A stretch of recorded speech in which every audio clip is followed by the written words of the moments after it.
2024 medical കൗൺസിലിംഗിൽ MBBS എന്ന് പറഞ്ഞൊരു ഡ്രീമോടുകൂടി നാം ഒത്തിരി നാളം സ്വപ്നം കണ്ട് പഠിച്ച് കഷ്ടപ്പെട്ട് വിജയം നേടിയെത്തുമ്പോൾ എനിക്കൊരു പ്രൈവറ്റ് സെൽഫ് ഫിനാൻസിംഗ് ആയി പോകുന്നല്ലോ എന്ന് വിചാരിച്ച് വിഷമിക്കേണ്ട കാര്യമുണ്ടോ? Hi, I am Rojis Jose, managing director of Alpha Academy and Genius Integrated School Alappuzha.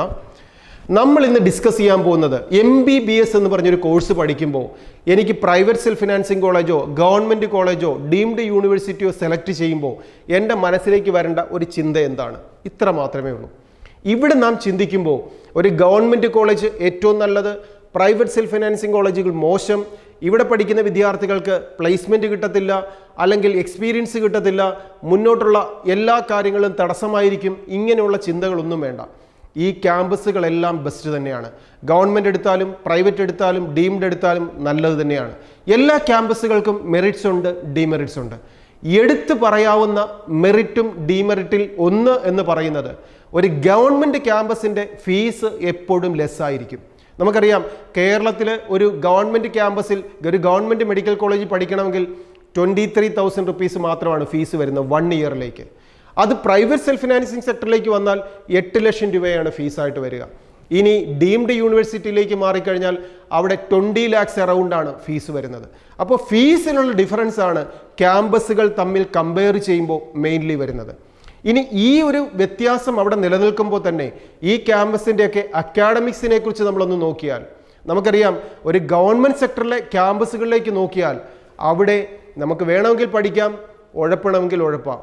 ആ ഒരു സിസ്റ്റം ആയിരിക്കും ഒരു പരിധിവരെ. എന്ന് വെച്ച് ഗവൺമെൻറ് കോളേജുകളെല്ലാം കുത്തഴിഞ്ഞ് കിടക്കുന്നു എന്നല്ല പറഞ്ഞ്, പക്ഷേ പ്രൈവറ്റ് സെൽഫ് ഫിനാൻസിങ് പോലെ അത്രയും ഉത്തരവാദിത്വത്തോടെ അത്രയും നമ്മൾ പഠിച്ച് നിങ്ങൾ ജയിച്ചേ പറ്റൂ എന്നുള്ള രീതിയിൽ പിടിച്ചിരുത്താൻ അവിടെ ആളുണ്ടാവില്ല.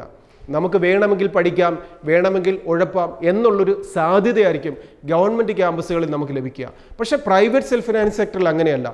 അവിടെ ഒരു മാനേജ്മെൻറ്റിൻ്റെ അണ്ടറിലായതുകൊണ്ട് ആ ക്യാമ്പസിൻ്റെ റിസൾട്ടും ആ ക്യാമ്പസിൻ്റെ ഡിസിപ്ലിനും ആ ക്യാമ്പസിന് അവിടുത്തെ മാനേജ്മെൻറ്റിന് ആവശ്യമായതുകൊണ്ട് തന്നെ അവർ സ്ട്രിക്റ്റ് ആയിട്ടായിരിക്കും ക്ലാസ്സുകൾ റൺ ചെയ്യുന്നതും പ്രാക്ടിക്കൽ ഫെസിലിറ്റികൾ കൊടുക്കുന്നതും കുട്ടികളെ ഇരുത്തി പഠിപ്പിക്കുന്നതും വിജയത്തിലേക്ക് നയിക്കുന്നതുമൊക്കെ. അങ്ങനെ നോക്കുമ്പോൾ ഈ ക്യാമ്പസുകൾ എല്ലാം നല്ലതാണ്. നാം ഗവൺമെൻറ് കോളേജുകളിൽ പഠിച്ചാലും പ്രൈവറ്റ് സെൽഫ് ഫിനാൻസിങ് കോളേജിൽ പഠിച്ചാലും ഡീംഡിൽ പഠിച്ചാലും നമുക്ക് നന്നായി പഠിക്കാൻ ഒരു വിദ്യാർത്ഥി ആഗ്രഹിച്ചാൽ ഏറ്റവും നല്ലൊരു പ്രൊഫഷനിലേക്ക് നമുക്ക് ഉയരാം. നമ്മുടെ ലൈഫിൽ ഏറ്റവും നല്ല ഡെസിഗ്നേഷൻ നമുക്ക് എൻജോയ് ചെയ്യാം. മുന്നോട്ടുള്ള അവസരങ്ങളൊന്നും ഒരു ഗവൺമെൻറ്റിൽ പഠിച്ചതുകൊണ്ടോ പ്രൈവറ്റിൽ പഠിച്ചതുകൊണ്ടോ ഡീംഡിൽ പഠിച്ചതുകൊണ്ടോ സാധ്യതകൾക്കോ അവസരങ്ങൾക്കോ ഒരു വ്യത്യാസവുമില്ല. നമ്മൾ എങ്ങനെയാണ് ആ ക്യാമ്പസിനെ കാണുന്നത്, നാം എങ്ങനെയാണ് ആ ക്യാമ്പസിനെ ഉപയോഗിക്കുന്നത്, നാം എങ്ങനെയാണ് ഈ പ്രൊഫഷനെ ഹാൻഡിൽ ചെയ്യുന്നത്, നാം എത്ര നന്നായി ഡെഡിക്കേറ്റഡായി മുന്നോട്ട് പോകുന്നു, ഇത് മാത്രമാണ് ഓരോ ക്യാമ്പസിലും നാം ഡിഫറൻ്റായി മാറ്റപ്പെടുന്നത്. ഇനി നാം ശ്രദ്ധിക്കേണ്ട ഒരു കാര്യം, 3 ക്യാമ്പസിലും കോഴ്സ് ഫീസിനകത്തുള്ള ഡിഫറൻസ് ആണ്. നമുക്കറിയാം, 4.5 വർഷമാണ് MBBS എന്ന് പറഞ്ഞൊരു കോഴ്സ് പഠിക്കേണ്ടത്. അതിനോടൊപ്പം ഇൻറ്റേർണൽഷിപ്പ് എന്ന് പറയുന്ന പ്രാക്ടീസ് എന്ന് പറയുന്ന 1 വർഷവും വരും. അങ്ങനെ 5.5 വർഷം. 5.5 വർഷത്തെ ഒരു ലൈഫാണ് ഒരു ക്യാമ്പസിലേക്ക് നാം സ്പെൻഡ് ചെയ്യുന്നത്. അവിടെ അഫോർഡബിൾ ഫീസിലൂടെ പോകുന്നത് തന്നെയാണ് എപ്പോഴും നല്ലത്. നമ്മളൊരു ലോൺ എടുത്തും വലിയ എമൗണ്ട് ഫീസും കൊടുത്ത് നാം ഒരു ബേർഡനിലേക്ക് നമ്മുടെ കുടുംബത്തെ ഒരു ചതിക്കുഴിയിലേക്ക് വീഴിക്കാതെ അങ്ങനെ വലിയ ഉയർന്ന ഫീസ് കൊടുത്തിട്ട് MBBS നേടി ഒരു കുടുംബം മുഴുവൻ വിഷമിക്കുന്ന ഒരവസരത്തിലേക്ക് പോകുന്നതിനേക്കാൾ നല്ലത് നാം ഒന്നുകൂടെ പഠിച്ചിട്ട് നാം ഒന്നുകൂടെ ഒന്ന് അധ്വാനിച്ചിട്ട് റീസണബിൾ ഫീസ് പഠിക്കാവുന്ന ഒരു ഗവൺമെൻറ് ക്യാമ്പസിൽ പഠിക്കുന്നത് തന്നെയാണ് എപ്പോഴും നല്ലത്.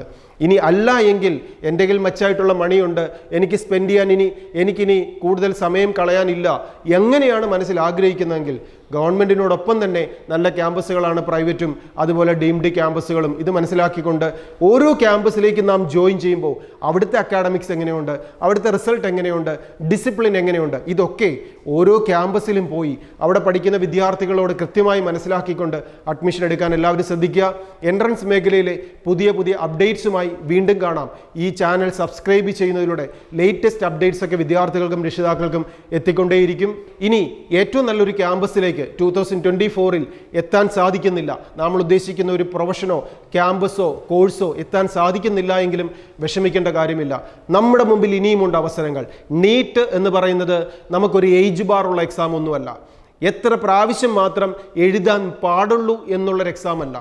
ആർക്കും എത്ര പ്രാവശ്യം വേണേലും ട്രൈ ചെയ്യാവുന്ന എക്സാമാണ്. അപ്പോൾ അതുകൊണ്ട് തന്നെ 2025 എന്ന് പറയുന്ന ഇയർ എൻ്റെ ജീവിതത്തിലെ ടേണിംഗ് പോയിന്റ് ആക്കി മാറ്റും, എനിക്ക് ഈ വർഷത്തെ പരാജയം എൻ്റെ മുമ്പിൽ ഒരു പരാജയമല്ല എന്ന് ചിന്തിക്കുന്നുണ്ടോ, നിങ്ങൾക്ക് ആൽഫയുടെ ക്യാമ്പസിൽ വരാം. റിപ്പീറ്റഡ് ബാച്ചിലൂടെ 2025 നിങ്ങളുടെ ഇയർ ആക്കി മാറ്റാം. കാരണം ഈ 2024ലും 720ൽ 710 എന്ന സൂപ്പർ മാർക്ക് ആൽഫ അക്കാഡമിയുടെ മെറിറ്റിലാണ്. ഇതിനോടൊപ്പം ഏറ്റവും നല്ല മാർക്കുകളിലൂടെയാണ് ആൽഫയിലെ എല്ലാ വിദ്യാർത്ഥികളും ഏറ്റവും നല്ല വിജയം നേടിയിരിക്കുന്നത്. അങ്ങനെ ഒരു വിജയമായി മാറ്റപ്പെടാൻ നിങ്ങളെയും ആൽഫയുടെ ക്യാമ്പസിലേക്ക് സ്വാഗതം ചെയ്യുന്നു. എല്ലാവർക്കും നല്ല വിജയം നേടാൻ സാധിക്കട്ടെ എന്ന് ആശംസിക്കുന്നു. Best wishes.